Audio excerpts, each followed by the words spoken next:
Disconnect the dryer from the wall outlet and take the dryer apart. Grab the idle pulley, lift it up a little bit, clear the pin, bring it down, remove the spring, and take the complete assembly out. Remove the bad idler pulley wheel like this.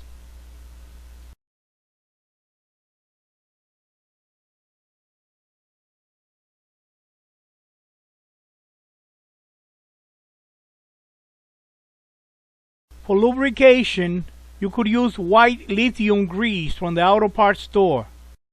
Apply grease on the idle pulley arm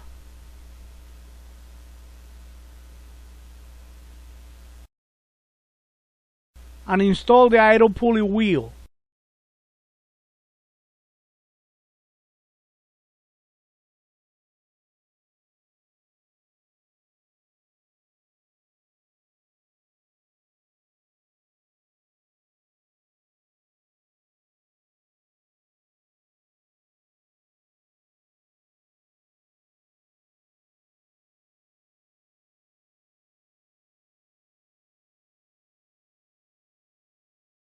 To install the idle pulley, you need to make sure that the rod goes through this hole and then it goes through the hole on the blower housing like this.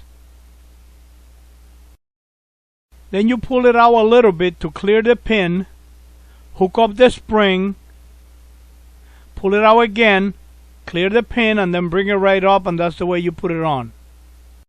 That was a way to replace a bad idle pulley wheel. For the best place to buy replacement parts online, visit Repair Clinic. When you buy parts from Repair Clinic, you have 365 days from the day of purchase to return the part for a refund or for a replacement. You can find links to Repair Clinic in my website.